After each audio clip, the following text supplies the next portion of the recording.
Halo semuanya, sebelumnya perkenalkan nama saya Mega Jessica. Saya merupakan mahasiswa Universitas Bangka Belitung, Fakultas Hukum jurusan Hukum dengan NIM 4012311146.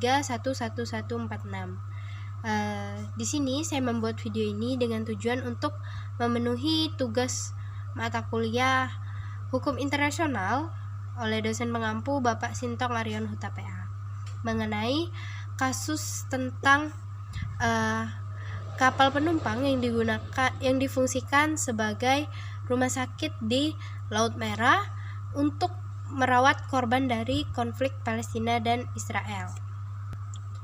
Kapal ini digunakan untuk merawat korban-korban konflik Palestina-Israel, yang dimana ternyata kapal ini berbendera kebangsaan Turki. Nah, kapal ini merawat 500 warga Palestina pada malam 1 Juni 2022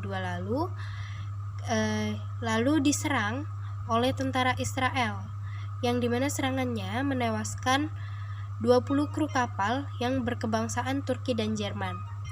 Pertanyaannya, apakah negara Israel tersebut bisa dimintai pertanggungjawaban dan kemanakah akan diadili?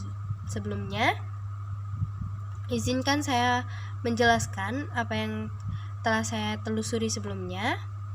Kasus seperti ini memang sering menjadi subjek hukum internasional. Negara seperti Israel ini bisa dimintai pertanggungjawabannya apabila serangan dari mereka terbukti melanggar hukum internasional. Nah, pihak yang merasa dirugikan atau negara yang mewakili korbannya biasanya akan mencoba untuk meminta pertanggungjawaban dari berbagai forum internasional seperti PBB atau pengadilan internasional.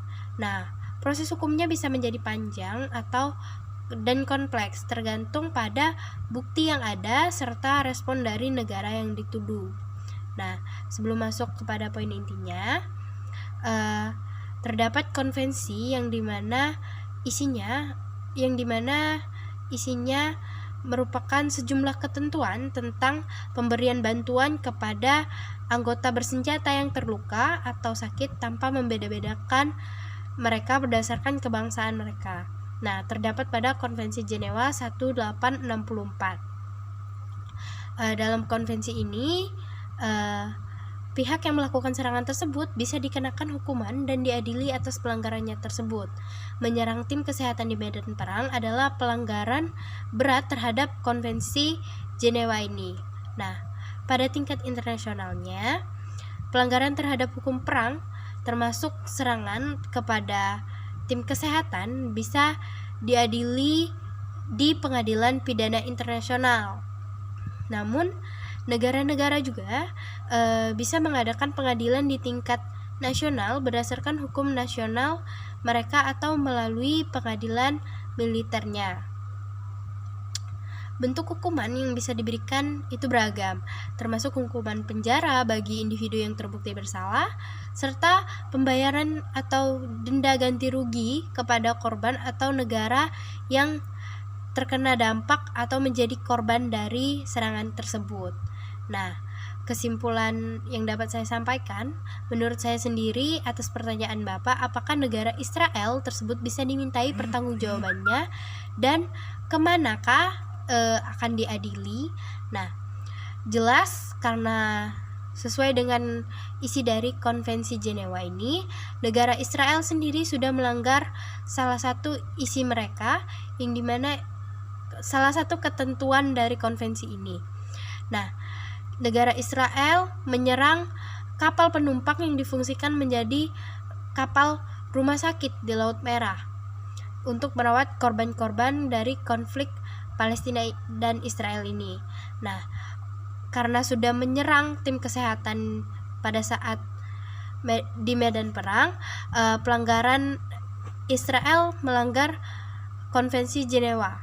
Nah, oleh karena itu ia harus dimintai pertanggungjawabannya oleh negara yang terdampak. Dalam konvensi Jenewa ini, pihak yang dirugikan dalam kasus ini adalah Turki.